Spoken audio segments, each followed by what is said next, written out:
Gold, trusted gold buyers. మీరు తాకట్టు పెట్టిన బంగారాన్ని విడిపించి ఈ రోజు ఉన్న మార్కెట్ ధరకు కొనబడను. అయ్యా నారాయణమూర్తి, నన్ను ఎందుకయ్యా ఇలా బాధ పెడతాం? ఎంత పాపిష్టి వాడినైనా ఇంత కఠినంగా దండిస్తే నీకు కూడా పాపం వస్తుందేమన్నయ్యా. స్వామి బాబు, ఏమన్నా సాయం కావాలా?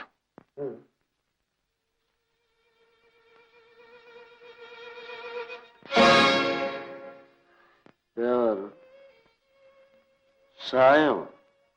దేవుడే దయలేక వదిలేసిన వాటి నువ్వేం చేస్తావు? బహుశా మనిషికి మనిషి చేత సాయం చేయించడానికి ఆయన ఊరుకున్నాడు. చెప్పండి బాబు, మీకేం కావాలో చెప్పండి. అమ్మా వద్దమ్మా, నన్ను అంటుకోవద్దు. తాకితే అడ్డుకుని కుష్టు వ్యాధి.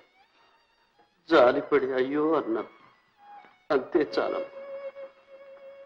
చివరి గడియల్లో చల్లని మాట విన్నాను. వెళ్ళిరామ్మ, వెళ్ళి.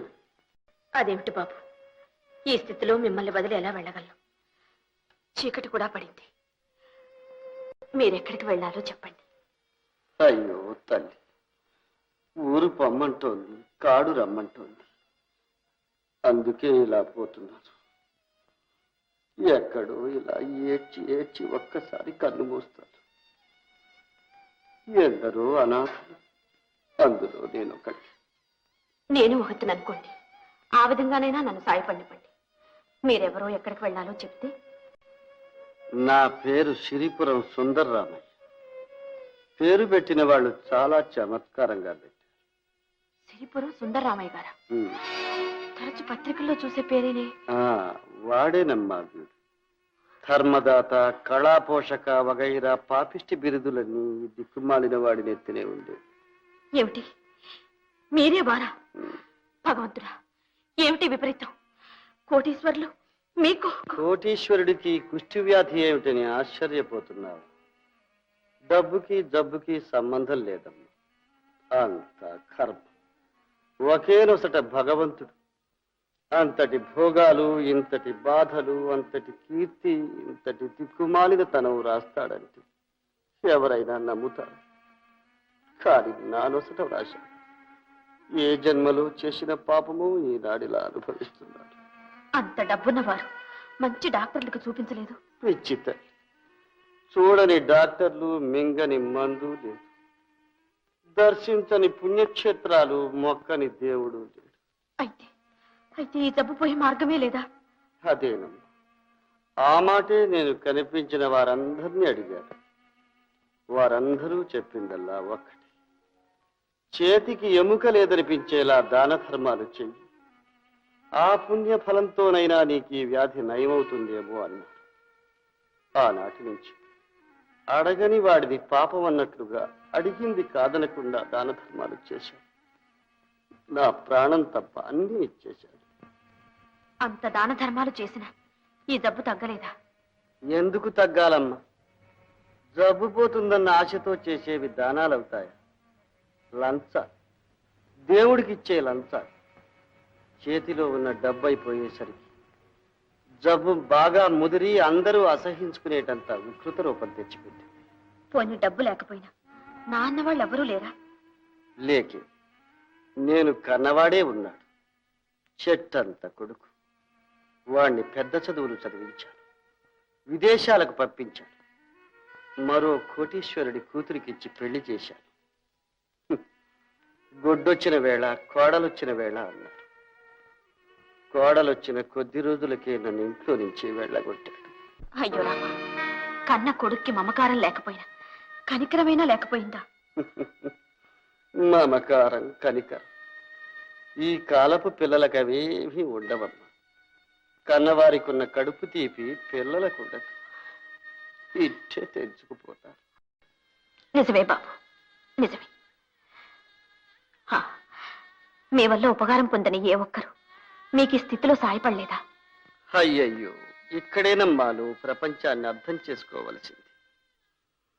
నా దగ్గర డబ్బున్నంత కాలం నాకు ఈ వ్యాధి ఉన్నా నాకు దగ్గరగా వచ్చి నేను మన్మధుణ్ణని, ధర్మదాతనని అన్నవారందరూ డబ్బైపోయిందని తెలిసిన మరుక్షణంలో చిచ్చి వీడి పక్కన కూర్చుంటే ఈ జబ్బు మనకు కూడా అంటుకుంటుందని దూరంగా తొలగిపోయేవారు. విశ్వాసం లేని ఈ జాతి మధ్య బ్రతికే కన్నా ఎక్కడైనా దిక్కుమాలిన చావు చావడమే మంచిదని ఇలా వచ్చేశాడు. చావు రాలేదు, చావడానికి మనసు ఒప్పలేదు. కాలితో నడవవలసిన నాకు ఇలా చేతులతో పాకవలసిన గతి పట్టింది. చీచి, ఏం మనుషులు! బాబు గారు, ఈ లోకంలో మంచివాళ్ళు ఉన్నారు, చెడ్డవాళ్ళు ఉన్నారు. నాతో రండి, ప్రపంచంలో మంచివాళ్ళని చూపిస్తాను. మిమ్మల్ని హాస్పిటల్లో చేర్పించి. ఎందుకమ్మా ఈ పాడు దేహానికి ఇంకా మరమ్మతులు ఎందుకు?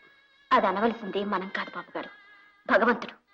నాతో రండి, మిమ్మల్ని హాస్పిటల్లో చేర్పిస్తాను. అమ్మా వద్దమ్మా, పర్వాలేదు బాబు. నన్ను అంటుకో. రండి. అయ్యో అయ్యో అమ్మా, అయ్యో అమ్మా, అమ్మా, అమ్మా. బాబు, బాబు, మీకు బాధ కలిగించానా? లేదమ్మా, లేదు. ఇది ఆనందం. నాలో ఉన్న బాధనంతా ఒక్కసారిగా తీసేసావు. ఎందుకంటే ఇంకా కన్నీరు మిగిలిందని నేను అనుకోలేదమ్మా. అమ్మా తల్లి, నువ్వెవరి బిడ్డవు? ఇది ఏనాటి అనుబంధం? నాకు చేయూతనిచ్చు. లోకంలో సత్యం, ధర్మం, దయ అన్నీ చచ్చిపోయాయనుకున్నానమ్మా. చావలేదు, ఇంకా బ్రతికే ఉంటాయి. ఇలాంటి వారు ఇంతవరకు బ్రతికే ఉంటాయమ్మా. నువ్వు కలకాలం వద్దు, కలకాలం వద్దు. రండి.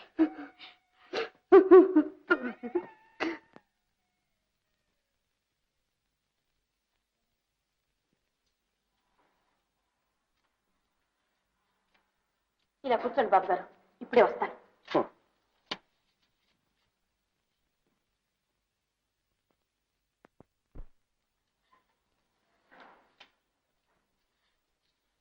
నమస్తే డాక్టర్ గారు. ఎవరమ్మా, ఏం కావాలి? ఒక పెద్ద మనిషి కుష్ఠతో బాధపడుతున్నాడండి. Advance leprosy. ఎక్కడున్నారు? బయట కూర్చోబెట్టాను. చూడండి, ఆయన దగ్గర డబ్బు ఏమీ లేదు. నా ఒంటి మీద ఉన్న నగలు ఇచ్చేస్తాను. ఆయన ఎలాగైనా బాగు చేయండి, కానీ ఈ సంగతి మాత్రం ఆయనతో చెప్పకండి. అలాగా? ఆయన మీకేమవుతారమ్మా? సాటి మానవుడు అంతే.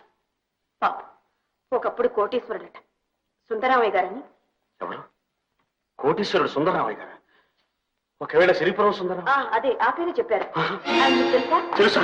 ఆయన ఎక్కడున్నారమ్మా? బాబు గారు, బాబు గారు!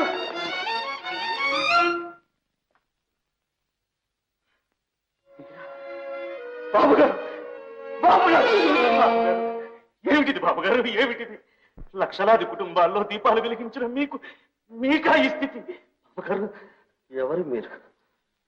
నన్ను ఎందుకు ఇలా హేళన చేస్తున్నారు? హేళన? మిమ్మల్ని ఎంత మాట అన్నారు బాబు గారు? మీ ఉప్పు తిరిగి పెరిగిన వాణ్ణి, మీ సహాయంతో చదువుకున్న వాణ్ణి నేను మిమ్మల్ని హేళన చేస్తానా బాబు గారు? మన్నించు బాబు, మన్నించు. చాలా కాలంగా నిందలు, తిరస్కారాలు విని విని నా గుండె చెవికిపోయింది. ఇప్పుడు మంచి మాటలు విన్నా నమ్మలేని స్థితిలో ఉన్నాను. ఏమీ అనుకోకు బాబు. ఎవరు నువ్వు? మీ దగ్గర కోటయ్య నేను నౌకరం ఉండేవాడు, గుర్తుందా? కోటయ్య? ఉండేవాడు బాబు, ఉండేవాడు. చాలా నమ్మకస్తుడు. నేనంటే ప్రాణం వాడికి. వాడే ఉంటే నన్ను ఇలా వదిలేసేవాడు. నాకు ఈ దుస్థితి వచ్చేది. అందుకనే వాడిని దేవుడు తీసుకుపోయాడు. నేను ఆ కోటయ్య కొడుకునే బాబు. ఏమిటి, నువ్వు మా కోటయ్య కొడుకు? అవును బాబు గారు, మీ కోటయ్య కొడుకుని. మా కోటయ్య కొడుకు డాక్టర్ అయ్యాడు. అంతా మీ చలవేగా బాబు గారు. మీ సహాయంతో అమెరికా వెళ్ళి డాక్టర్ చదువుకుని ఇటీవలనే వచ్చాను. రాగానే మీకోసం మన ఊరు వెళ్ళాను. లేరన్నారు, ఎక్కడున్నారో కూడా తెలియదన్నారు. నిజమే బాబు, నా వంటి జీవులు లోకానికే అనవసరం. అలా అనకండి బాబు గారు, మీకేం పర్వాలేదు. మెడ్రాస్ నుంచి పెద్ద డాక్టర్లను కూడా పిలిపించి ఈ వ్యాధి ఎలాగైనా సరే నయం చేస్తాను. లేకపోతే నా చదువు, నా బ్రతుకు కూడా వ్యర్థం బాబు గారు. బాబు, నా తండ్రి, నిండు మనసుతో నువ్వు అన్న ఆ మాట చాలు. ఇక నేను చచ్చిపోయినా పర్వాలేదు. అమ్మా, నీ పేరేమిటో నువ్వెవరూ నాకు తెలియదు. నన్ను నా వారి దగ్గరికి తీసుకొచ్చావు. నీ రుణం ఈ జన్మలో తీర్చుకోలేనమ్మా. బాబు గారు లేండి. బాబు, వద్దు, నన్ను తాకొద్దు. అలా అనకండి బాబు గారు. లోపలికి రండి. లోపలికి వద్దు బాబు. నన్ను ఎక్కడో ఓ మూలపడి లోపలికి రావడానికి నాకే అసహ్యంగా ఉంది. ఎంత మాట అన్నారు బాబు గారు. మీ దర్శనం కావాలని, మీ పాదధూళితో ఈ భవనం పవిత్రం కావాలని ఎన్నాళ్ళ నుంచో కోరుకుంటున్నాను. రండి. పదండి బాబు గారు, ఆయన ఇంత ప్రేమగా పిలుస్తున్నారు, కాదనకండి. రండి బాబు గారు.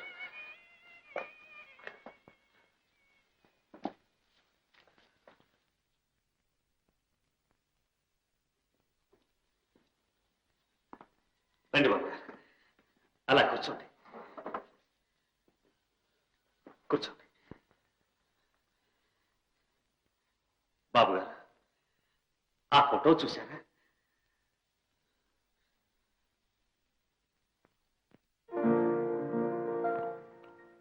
నాకు చూపు సరిగ్గా ఆడడం లేదు బాబు. ఆ ఫోటో మీదే బాబు గారు. నాదా? అవును, నా పాలిటి ఇలవేరుతో ప్రతి ఉదయం మీ ఫోటోకి నమస్కరించిన తర్వాతనే ఏ పనైనా చూసుకుంటాను బాబు గారు. అలాగా బాబు, ప్రేమాభిమానాలకు, భక్తి విశ్వాసాలకు కోటయ్య వంటి వాడు లేడనుకున్నాను. నువ్వు తండ్రిని మించిన వాడు అనిపించావు. అంతా మీ ఆశీర్వాద బలం బాబు గారు. సార్, పోలీసులు వచ్చారు, అర్జెంట్గా చూడాలి. అలాగే, ఇప్పుడే వస్తాను బాబు గారు. బాబు గారు, నేను వెళ్ళొస్తాను. ఇప్పుడా? ఇంత ప్రొద్దుపోయి? పర్వాలేదు, మా ఇల్లు దగ్గరే. ఇందాక నాకెవరూ లేదని ఊరికే చెప్పాను నీతో. వస్తాను.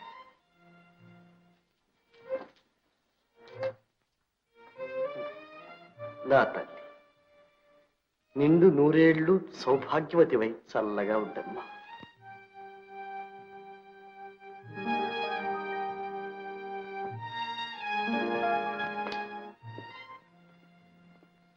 బాబు గారు. నాయన, ఏమిటది? అబ్బే, ఎవరో తాగి తిరుగుతుంటే పోలీసులు పట్టుకున్నారట. సర్టిఫికేట్ కోసం వచ్చారు. అన్నట్టు బాబు గారు, ఆ అమ్మాయి ఏది? ఇప్పుడే వెళ్ళిపోయింది నాయన. కనిపించలా? లేదే. చాలా మంచి పిల్ల. అవును బాబు గారు, ఈ లోకంలో అలాంటి వాళ్ళు చాలా అరుదుగా ఉంటారు. మిమ్మల్ని బయట కూర్చోబెట్టి ముందు నా దగ్గరకు వచ్చి ఏం చెప్పిందో తెలుసా? మీకోసం తన నగలన్నీ ఇచ్చేస్తానంది. And for more videos, Please subscribe to iDream. Please subscribe to iDream. Please subscribe iDream. And please subscribe to iDream. For more videos, subscribe to iDream. please like, share and subscribe to the channel. Congratulations, iDream. Subscribe to iDream. Subscribe to iDream. So subscribe to iDream Media.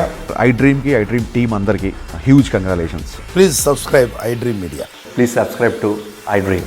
Subscribe iDream. Please subscribe to iDream. iDream అంటే నా కళల ఛానల్ను subscribe చేసుకున్న నోరు తిరుగుతలేదు. మీరైతే గంట గుర్తు కొట్టండి. For more such videos, please subscribe to iDream. Subscribe to iDream. Please subscribe to iDream. Please subscribe iDream Media. Please do subscribe to iDream. Please subscribe to iDream Media. For best entertainment and information, please subscribe iDream. And don't forget to subscribe to iDream.